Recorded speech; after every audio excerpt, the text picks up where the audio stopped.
Mengapa hukum rokok ada yang bilang makruh, ada yang bilang haram? Mana yang benar? Menurut Anda kira-kira gimana? Coba. Begini, saya pernah ceritakan itu hari. Ada seorang guru di Saudi, saya ingatkan kembali, berdialog sama seorang syekh. Syekhnya dibilangin sama guru ini. Guru sekolah ya, dia berpendidikan. Dia bilang, "Syekh, kenapa Anda mengatakan rokok itu haram? Apa sebabnya?" Kata syekhnya, sementara dalam Al-Quran tidak ada dalil menyebutkan rokok secara khusus. Nggak ada. Kenapa harus dibilang haram? Kata syekhnya, kau makan apel? Dia bilang, iya. Kau makan jeruk? Iya. Baik. Ada nggak disebut dalam Al-Quran apel sama jeruk? Dia bilang tidak ada. Baik, itu tidak ada, tapi boleh dimakan. Kenapa? Karena masuk dalam umumnya firman Allah, Allah menghalalkan semua yang baik-baik dan Allah mengharamkan yang khaba'ith, yang buruk, gitu kan? Jadi ulama mengeluarkan kaidah semua yang baik maka halal, semua yang buruk maka haram. Semua subhanallah yang haram itu pasti berefek tidak baik, gitu kan? Lalu dia bilang, tapi setahu saya tidak buruk karena saya merasa nyaman-nyaman saja, gitu kan? Saya merokok, saya percaya diri, saya nggak ada masalah. Ya orang mau mengatakan badan saya bau, baju saya bau, mulut saya bau, itu perkataan dia, tapi saya merasa nyaman-nyaman saja, nggak ada masalah, gitu kan? Berarti bisa saya katakan itu thayyibat, berarti baik ini buat saya. Dari mana tolok ukurnya ini baik atau buruk? Kata syekhnya, baik, kalau kamu mau lebih dalam lagi, sekarang saya tanya, kata syekh, kalau kamu pulang ke rumah habis ngajar, kamu temukan istri kamu lagi pegang rokok, anak kamu lagi pegang rokok, kamu biarin atau kamu larang? Kata gurunya ini, saya larang syekh. Kenapa kamu larang? Dia bilang karena itu tidak baik. Nah, ini masuk dalam jawaban kamu sendiri. Kalau baik kamu biarin mereka merokok, beliin kalau perlu, sama-sama rokok ngepul di situ, gitu kan. Tapi enggak ternyata, gitu kan. Jadi lebih baik ditinggalkan, gitu. Jadi jangan berdalih kalau salah dan tetap dilakukan, akuin kesalahan. Itu poin penting. Ini enggak, sudah salah membela, ini masalah ini. Enggak boleh, jadi terus menerus. Kadang-kadang subhanallah ada orang juga supaya dia tetap dalam mempertahankan kesalahannya, mencari orang yang lebih buruk, gitu kan. Ada pernah orang bilang sama saya, Ustadz saya baik Ustadz, kayak sholat saya masih jaga sholat maghrib, teman saya dan tidak sholat sama sekali. Jadi patokannya yang lebih buruk, supaya yang dia tinggalin 4 waktu sholat itu mending, gak apa-apa gitu. Bukannya dilihat orang yang sholat lebih banyak, ini gak boleh sebenarnya, gitu kan. Allahu alam. Jadi kalau kita lihat, kalau dikatakan memang kategori ulama di Indonesia, kalau di Timur Tengah saya gak pernah temukan ada ulama menghalalkan rokok. Di Indonesia ini karena kiai kita terlalu murah gelarnya, ayahnya kiai, anaknya jadi kiai, bisa ceramah berapa kali atau pulang haji jadi kiai juga. Ini luar biasa ini. Saya mohon maaf, bukan menyombongkan diri sama sekali. Saya subhanallah berapa kali ketemu dengan orang-orang kiai. Kiai ini, saya kalau ketemu subhanallah seperti kalau antum ahli listrik misalnya, kemudian ada orang datang ngobrol masalah listrik, dia nggak ngerti. Misalnya ini listrik ini harus dipasang begini, jaringannya begini, terus dia bilang enggak harus begini, tapi dia salah jelas. Antum pastikan teorinya benar, salah ini orang. Kita akan bilang kok ngawur ini orang ngomong. Subhanallah, di kalangan dakwah ceramah penceramah pun begitu. Saya heran dari mana gelar-gelar kiai bisa didapatin nih gitu. Baca ayatnya salah, hadisnya dikarang-karang, banyak sekali sudah kesalahan. Cerita dongengnya sudah tidak masuk di akal. Orang yang mati bisa hidup kembali lah, ini dari langit lah, ini macam-macam. Yang tidak masuk di akal, ini dari mana orang ini nih gitu. Ya, dari mana asal muasalnya bisa muncul gitu. Belum lagi yang sunnah Nabi SAW dilanggar, yang kukunya panjang, yang istri yang pakai jilbab, yang luar biasa. Makanya kata ulama, kalau kau mau melihat seorang alim, kau akan temukan kealiman itu pada diri dan keluarganya. Emang ada ciri di situ, istrinya, anaknya, memang ada ciri kealiman di situ. Ada ilmu, alim kan itu maksud dari ilmu ya. Ada pengetahuan agama pada diri mereka. Kalau enggak, gitu. Ada teman saya, subhanallah, bawa undangan pernikahan tamatan Mesir waktu itu di kota Makassar. Perkawinan saya enggak hadir, enggak sempat hadir gitu. Kemudian dia datang setelah itu berkunjung ke rumah saya, gitu kan. Datang ada satu perempuan bersama dia rok pendek. Lalu kemudian ini tamatan Mesir dan LC gitu. Jadi akhirnya saya ngobrol-ngobrol sama dia, ahlan akhi, baik gini-gini. Saya tahunya selama ini orangnya memang teman-teman ini semoga Allah berikan hidayah, malas sekali terjun di dakwah gitu. Jadi mereka pulang, mereka sibuk dengan bisnis tapi dakwah dilupain. Akhirnya tidak terbentuklah pribadi untuk berdakwah, intinya begitu. Terus saya bilang, "Mana harim antum?" Harim itu istri ya. Oh ini dia dengan malu nunjuk ini di sebelah gitu. Istri antum ini Masya Allah. Semoga Allah kasih hidayah ya. Jadi bisa, kenapa nggak nikah dengan wanita yang berjilbab banyak, kesian ngantri, gitu kan? Ngapain harus ngambil orang yang tidak? Ya susah, jadi PR lagi ya. Tapi Allahu alam, ya masing-masing orang punya cara ya. Jadi kalau kita temukan teman-teman kita yang bergelar kiai ini yang memakruhkan rokok karena dia masih merokok, gitu kan? Emang begitu. Orang tahu mengambil hak orang itu buruk, memukul orang tanpa sebab buruk. Itu orang sudah tahu. Seperti itulah. Ya, jadi Allah Subhanahu wa taala menjelaskan secara umum kaidahnya. Jadi saudaraku, rokok itu hukumnya haram, tidak boleh.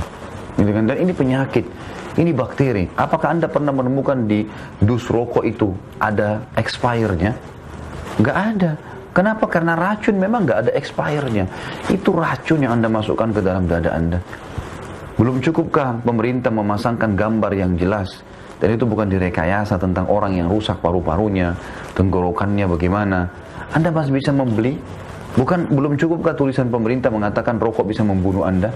Dan saya berharap satu waktu pemerintah mengembangkan ini dengan cara tulisan yang tadinya cuma lebih kecil daripada gambar, diganti gambarnya yang kecil, tulisannya yang besar. Rokok bisa membunuh Anda. Dan memang benar saudaraku, itu akan membunuh Anda. Uang yang Anda keluarkan mubazir. Anda bisa menyakiti orang lain dengan asap rokoknya. Karena memang perokok pasif, istri, anak yang tidak merokok kena asap itu lebih parah. Mereka kesian rusak paru-parunya tanpa sebab. Nah itu. Jadi jelas ini adalah perbuatan yang haram. Kalau ada orang mau jadi imam, kemudian merokok terlebih dahulu. Pertama tadi pertanyaan, apakah rokok itu membatalkan wudhu? Jawabannya tidak membatalkan wudhu, gitu kan? Tetapi dia berdosa dengan rokoknya. Jangan memang tidak masuk dalam membatalkan wudhu. Membatalkan wudhu hal-hal yang sudah jelas, gitu kan? Keluar angin, menyentuh lawan jenis dengan syahwat, gitu kan? Kemudian menyentuh kemaluan, kubul atau dubur ya, kemaluan ataupun maaf bokong di belakang. Kemudian buang air besar, junub, itu semua membatalkan wudhu. Jadi sudah jelas. Jadi merokok tidak masuk dalam itu. Sama umumnya dengan makan lah ya. Ya, makan yang baik, yang halal atau yang haram itu tidak membatalkan wudhu. Ya. Sedangkan imam yang mau jadi imam kemudian dia merokok dulu, kalau menurut saya ini nggak layak jadi imam. Ya. Jangan pilih imam orang yang merokok, subhanallah. Itu cirinya orang yang jadi imam itu harus orang yang sempurna, dekat dengan Allah Subhanahu wa taala. Kalau di zaman Nabi sallallahu alaihi wasallam menjadi imam itu seorang alim, ulama.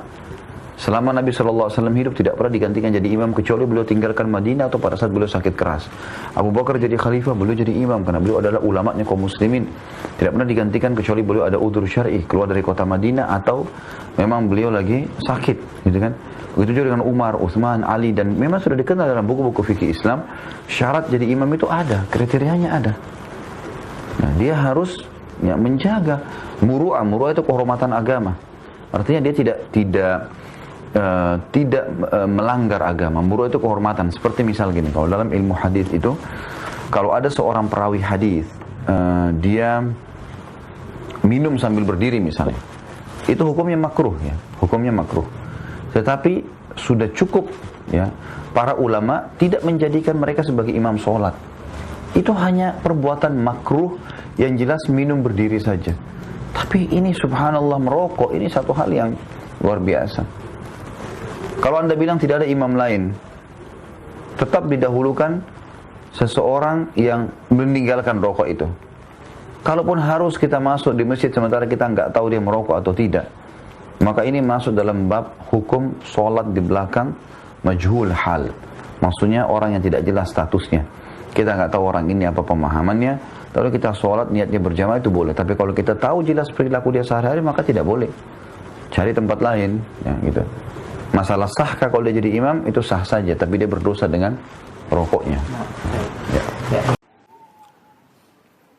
Apakah rokok itu haram dan maksiat? Ya rokok haram. Dan sepakat para ulama tentang haramnya rokok. Haram. Dan gak ada kebaikan bagi rokok. Yang bilang bahwa rokok itu baik, manfaat, ya tukang rokok. Rokok gak ada manfaatnya. Gak ada manfaat sama sekali. bahwa itu termasuk khaba'ith yang jelek. Kan Nabi Muhammad SAW diutus oleh Allah untuk menghalalkan yang baik, mengharamkan yang jelek. Allah berfirman dalam surah Al-A'raf, yuhillu lahumut thayyibat wa yuharrimu alaihimul khaba'ith. Bahwa Nabi datang itu untuk menghalalkan semua yang baik-baik dan mengharamkan semua yang jelek. Rokok jelek. Nggak ada yang bilang rokok itu baik. Hatta orang kafir. Hatta orang kafir. Maka orang kafir juga melarang tentang rokok. Maka orang punya akal yang waras, rokok ini nggak ada manfaatnya. Merusak dia, merusak paru-parunya, merusak jantungnya, merusak istrinya, merusak anaknya. Bahkan mengganggu orang lain dengan rokok itu. Makanya tadi saya sebutkan, kalau akalnya waras, mesti tinggalkan rokok itu. Sekarang saya mau ajak berpikir kepada yang masih merokok, biar taubat. Ya. Ini pakai akal, karena yang merokok juga ada juga insinyur, ada juga dokter, bahkan juga ada dokter yang masih ngerokok. Ya, itu perhatikan. Sekarang kalau umpamanya ada uang 5.000 atau 10.000, kita bakar uang 5.000 atau 10.000. Orang bilang apa? 5.000 kan nggak ada masalah, uang 5.000 dibakar. Dibilang apa? Gila. Apalagi 50.000. Sekarang orang yang bakar rokok, dibakar kan itu rokok? Udah dibakar, dihisap oleh dia. Waras nggak tuh? Saya mau ngajak berpikir ini. Orang bakar duit, mesti orang bilang semua, wah itu orang gila ya bakar duit. Kok orang yang bakar rokok nggak dibilang gila? Ini mulut, ini hidung, Allah kasih buat apa? Buat nafas. Bukan knalpot bajai. Untuk nafas. Allah kasih. Bukan knalpot, kita terus saja. Ini akalnya di mana? Padahal yang kita lihat juga banyak orang-orang miskin yang dia mestinya memberikan nafkah buat istri, buat anaknya. Kemudian rokok ini mubazir atau tidak? Mubazir. Kalau mubazir temannya siapa? Setan, Allah sebutkan dalam Al-Quran. Innal mubadzirina kanu ikhwana syayatin. Wa kana syaitanu li rabbih kafura. Allah sebut dalam surah Al-Isra. Makanya coba akalnya waras. Kalau masih ada ustadz yang ngerokok, ini nggak waras. Ini ustadz. Jangan kasih ngajar, ustadz itu jangan kasih ngajar. Jangan kasih ngajar. Ya. Ini nggak waras, rokok diisep. Ini juga perhatikan juga nih ibu-ibu, perhatikan. Kalau suaminya ngerokok, berarti kan mulutnya itu jadi asbak. Kalau si istri cium, berarti cium apa? Cium asbak. Ini untuk ajak berpikir. Bagaimana pendapat para ulama? Kalau ulama dulu, kita kembali kepada ulama abad keempat. Itu mengatakan rokok itu sunnah. Baik. Jadi fatwa abad keempat dinukil para ulama. Karena apa? Belum terbukti. Dan cara merokok pun masih sangat sederhana. Belum ada pabrik rokok yang besar itu. Paling hanya orang per orang dan sebagainya begitu. Dan kenapa? Karena kalau lagi ngerokok itu bisa menjaga perang, perbatasan-perbatasan itu. Kalau dengan rokok dia melek, nggak ngantuk. Sehingga dianggap ini sebagai sesuatu yang untuk membantu dalam kebaikan, maka hukumnya baik. Makanya sunnah dulu. Abad ke-8 banyak orang batuk-batuk. Dan banyak akhirnya para ulama mulai berubah menjadi hukum makruh. Itu abad ke-8. Mulai menyebar namanya rokok dan tersebar di sana sini abad ke-8, makanya banyak orang ketahuan setelah ngerokok banyak yang batuk-batuk. Akhirnya makruh. Jadi bertahap. Jadi ini fatwa tahun berapa yang kita nukil kan begitu. Sehingga ulama yang membaca fatwa lama mengatakan rokok adalah makruh. Akan tapi lihat, orang akhir mutaakhirin menilai dari rokok ini adalah dengan ahlinya. Bukan urusan rokok saja, mohon maaf. Kalau urusan rokok ini memang ada usaha kecanduannya. Bukan urusan rokok apa saja. Segala bentuk yang dikonsumsi oleh seseorang, jika sudah divonis oleh ahlinya, dalam hal ini adalah dokter. Kalau dokter mengatakan itu membahayakan, langsung fatwa ulama harus ikut dokter. Saya pernah membuat contoh. Kalau ada di sebuah hutan, perhutani berkata, para pengunjung dilarang masuk hutan untuk sementara. Karena apa? Tiba-tiba terbukti di hutan ini ada berapa ratus harimau yang baru beranak nih. Kalau lihat manusia langsung nerekam. Ini yang ngomong siapa? Perhutani. Kalau yang ngomong Buya Yahya jangan didengar karena saya tidak pernah masuk hutan. Tapi kalau ngomong berhutani haram kita melanggar. Maka fatwa ulama mengatakan haram masuk hutan. Karena sudah dibukti dikasih tahu sama penjaga hutan bahwasanya di sini banyak harimau yang buas dan membahayakan. Kalau Anda masuk lalu dibunuh, Anda bunuh diri. Karena yang ngomong berhutan. Urusan rokok yang ngomong mohon maaf dokter dan bukan saya. Saya tidak ikut-ikut urusan rokok. Mohon maaf. Saya tidak pernah punya laboratorium. Saya tidak ngerti urusan rokok. Saya tidak mau. Hanya saya tanya ahlinya urusan kesehatan. Tanyakan kepada dokter. Tanyakan kepada medis. Apa kata dokter? Minta rekomendasi 10 dokter yang ahli mengatakan rokok adalah ada vitamin apanya atau membuat sehat. Ini kita perlu jujur dalam berfatwa. Dalam menyampaikan fatwa, ulama ahlinya dalam hal ini anda fas'alu ala dzikri in kuntum la ta'lamun perintah Al-Qur'an. Tanyakan ahlinya dan ahlinya adalah para dokter. Biarpun dokter yang rokok itu diam-diam ngomong rokok itu membahayakan loh ya. Namun dia sadar, dokter lah kamu rokok. Iya nih saya itu susah ninggalkan rokok. Tapi bahaya enggak? Ya, bahaya sih. Bahaya. Coba, ini dalam hukum itu sebenarnya sederhana. Tidak usah kita sok jadi dokter. Saya tidak perlu jadi seorang dokter. Lalu nggak usah saya Al-Bahjah akan mengeluarkan fatwa kalau sudah punya laboratorium. Oh, sampai mati ini saya tidak punya laboratorium. Cukup saja tanyakan apa kata dokter. Setelah dokter mengatakan, lalu distempel. Di setiap rokok membuat kanker, membahayakan dan sebagainya. Itu bohongan atau beneran kira-kira? Dalam dunia bisnis gak mungkin itu bohong. Dunia bisnis harus dihapus. Mungkin kalau dunia bisnis untuk promosikan rokok menguatkan apa begitu misalnya. Harus begitu kan? Tapi malah sebalikannya. Ah, itu bukan main-main, bukan saya yang ngomong.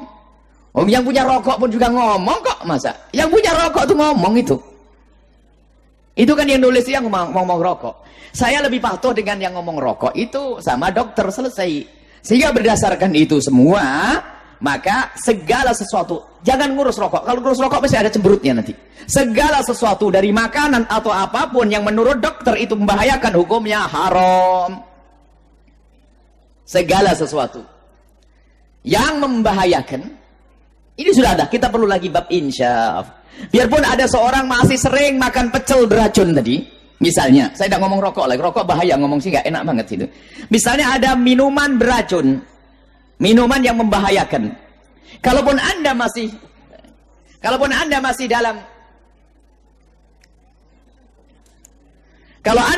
dalam kubang keharaman itu, cukup minta minta ampun kepada Allah dan sebagainya.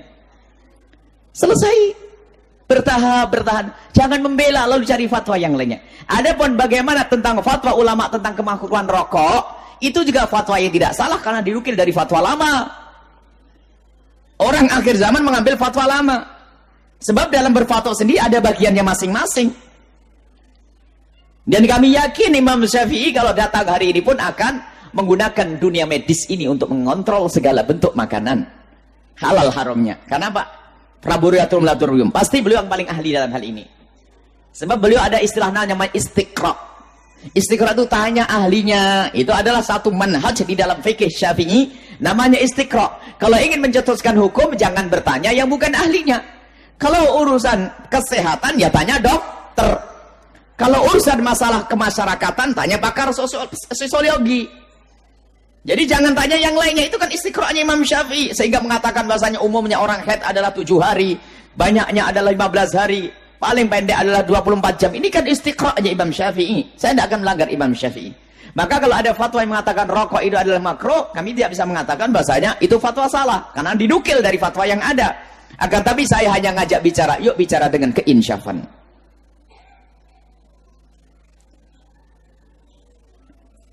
Kalau anda tidak insyaf, besok insya Allah ada satu rombongan yang menghadiahkan rokok kepada anda, mengajari anak anda yang umur 5 tahun diajari ngerokok. Mau enggak?